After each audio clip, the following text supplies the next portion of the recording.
예, 지금 현재 상황을 좀 말씀드리겠습니다. 지금 나오고 있는 현재 상황은요.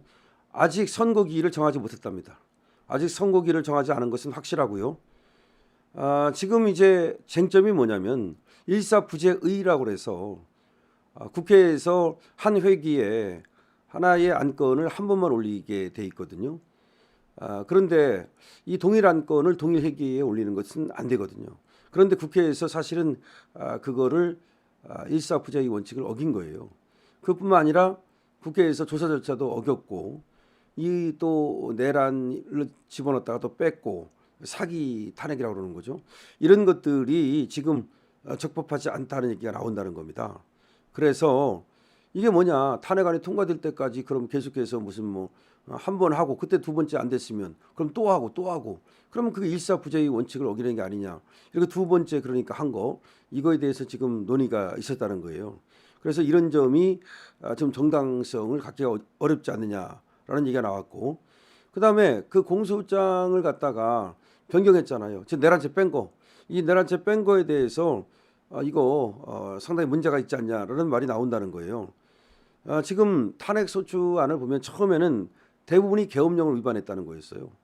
그래가지고서 이게 내란이다, 뭐 그래가지고 잘못된 계엄이다, 뭐 계엄령을 위반했다, 그게 내란이다, 이런 거였는데 나중에는 말이죠, 이게 내란죄가 안 된다는 것을 알고서 이 내란죄를 뺀 거란 말이죠.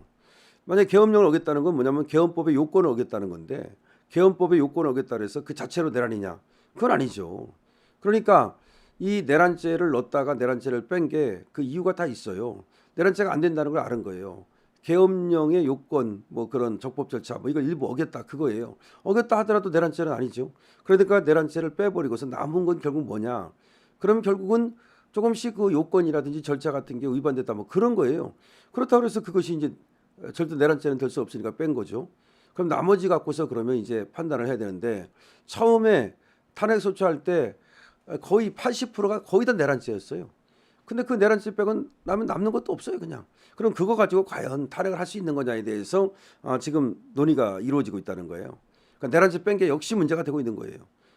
그리고 세 번째는 도대체가 지금 헌재에서 이 형사소송법을 제대로 적용을 안 한 거 있지 않습니까?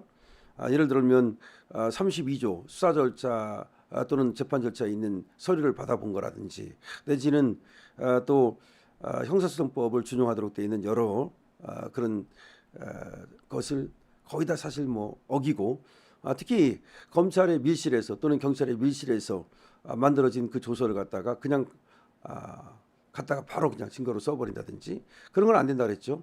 2020년 개정된 형사소송법에 의하면은 그런 밀실에서 만들어진 검찰 조서 같은 거는 법정에서 그 말한 당사자가 나와가지고서 그 내가 그 한 거 맞다, 그 말했다, 이런 식으로 이제 인정을 하지 않는 한 증거 능력이 없다는 거예요. 그러니까 증거 동의라고 그래요. 그걸 증거 동의를 하지 않는 한 증거 능력이 없다는 거예요. 근데 증거 동의를 한 적이 없거든요. 그러면 결국은 이거는 증거 능력이 없어서 쓸 수가 없는 건데, 그거를 이제 증거로 썼다는 점, 이런 것들이 상당히 이제 문제가 된다. 우리가 예상한 그대로예요. 그래서 지금 헌재에서 고성도 오가고 얼굴도 붉히는 경우가 많고 아직도 선고기일을 못 정했다, 이런 얘기가 나오고 있습니다. 근데 이게 왜 중요한 거냐면요, 선고기일은 평의가 다 끝나고 정하는 게 아니에요. 그러니까 한 80% 90% 끝나면 선고기일을 정한다는 거예요. 무슨 말이냐면 이제 거의 다 정리가 되고 그다음에 이제 뭐 하루 이틀만 더 하면 되겠다고 그러면 3, 4일 후름 정하면 되잖아요. 원래 그렇게 하는 거 아니에요? 완벽하게 끝나야 선고기일을 정하는 게 아니에요. 완벽하게 끝나고 선고기일을 정하면 오히려 이 완벽하게 끝난 것이 셀 가능성이 있기 때문에 그렇게 하는 게 아니에요. 예를 들어서 내일 모레면 이 평의가 끝나겠다, 내일 모레면 판결 절차가 끝나겠다라고 하면, 그러면 내일 모레 글패 그 글패 이게 4일 후로 이 선고기일을 정한단 말이에요. 그리고 그때까지 이제 이걸 갖다 마무리한단 말이에요. 근데 아직까지도 선고기일을 정하지 못했다는 거는 이게 마무리가 안 됐다는 거예요. 판결 절차에 돌입도 못했다는 거예요. 결론이 안 났다는 거예요. 평의가 계속된다는 거예요. 그럼 왜 그러느냐? 지금 이와 같이 여기서 지금 적법 절차를 어긴 것이 너무나 문제가 되기 때문에 이거를 그냥 넘길 수가 없는 거야. 그러니까 한쪽에서는 그러니까 그거를 그냥 넘기고 본안으로 들어가자, 이렇게 얘기를 하는데 어떻게 본안으로 들어가냐 이렇게 수많은 지금 절차 위반이 있는데 전제 조건이 이렇게 갖춰지지 않은데 이렇게 하니까 이게 진전이 안 되는 거야. 이 8명이 솔직히 얘기해서 뭐 평의 절차가 그렇게 오래 갈 것이 뭐가 있습니까? 너는 뭐 각하냐, 너는 기각이냐, 너는 인용이냐 확실하게 하고서 그다음에 왜 너는 각하냐, 너는 왜 기각이냐, 너는 왜 인용이냐 그거 밝히면 될 거 아닙니까? 그래서 표결하면 될 거 아니에요? 근데 그렇지 않다는 거예요. 그렇게 쉽지 않은 이유가 뭐냐면 지금 얘들은 이게 만약에 의견이 갈릴 경우에 나중에 전부 다 자기 이름을 쓰게 돼 있단 말이에요. 탄핵에 기각하는 사람은 기각하는 사람대로, 인용하는 사람들은 인용하는 사람대로 이거 지금 의견을 쓰게 돼 있는데 만약에 만장일치가 안 될 경우에 그러면 나중에 이제 이 만장일치가 안 됐을 때 소수의 어떤 의견을 낸 사람이라든지 뭐 또 어느 한쪽의 의견을 낸 사람이라든지 이런 사람들이 이제 표적의 대상이 되고 공격의 대상이 되고 비판의 대상이 되는 거 이게 굉장히 의식하지 않을 수 없는 신경 쓰이는 그런 거라는 거죠. 그래서 만장일치로 가보려고 노력을 한다. 만장일치로 가보려고 노력을 한다. 근데 이게 만장일치가 되려면 결국 각하가 되는 수밖에 없고 아니면 만장일치 기각이 되는 수밖에 없습니다. 인용이 되는 경우는 뭐 6명이 돼야 되는 거니까 이거는 뭐 사실 상상하기 어렵고 지금 세 사람 조한창, 정영식 그리고 또 지금 김복형 이 세 사람은 윤석열 대통령의 경우에 중대한 헌법 위반, 중대한 법률 위반이 있다고는 도저히 볼 수 없다. 법대로 하자는 거죠. 그러니까 지금 민주당에서 얘기하는 건 이 계엄을 한 어떤 그 의도가 불순하지 않느냐 뭐 이런 얘기잖아요. 근데 지금 드러난 것만 보면 설사 계엄이 그리고 뭐 계엄을 한 사유가 지금 윤석열 대통령이 얘기하는 거에 전적으로 동의할 수는 없다 하더라도 즉 계엄이 계몽령이라고 하는 건 인정할 수 없다 하더라도 그러면 계엄이 내란이냐 이건 안 되는 거고 그럼 계엄이 헌법을 위반하고 법률을 위반해서 이렇게 중대한 헌법 위반, 중대한 법률 위반에 해당해서 파면하지 않고는 안 되는 거냐 이걸 따져본다면 파면까지는 아니라는 것이 지금 우리 우파 지금 헌법재판관들의 얘기라는 거죠. 그렇기 때문에 이 세 명도 흔들릴 가능성이 없어요.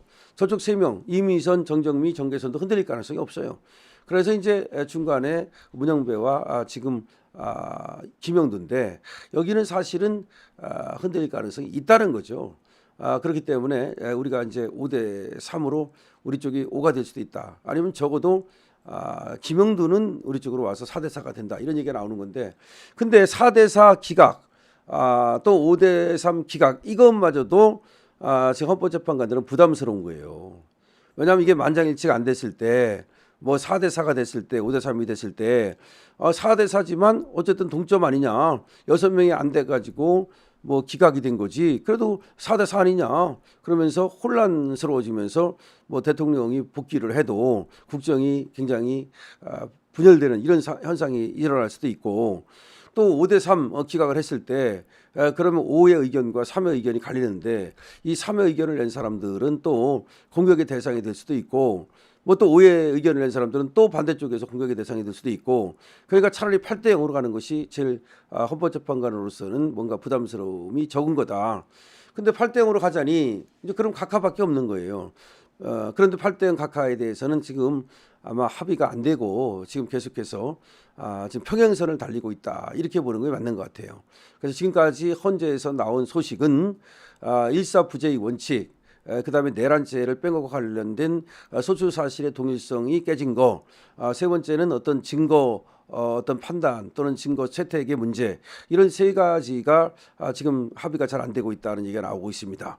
그리고 아직까지 선고기일은 정해지지 않았습니다. 이 얘기는 지금도 평행선을 달리고 있다는 얘기입니다. 지금 이 시각 헌재에서 나온 윤석열 대통령 심판 소식입니다. 강신업 TV입니다.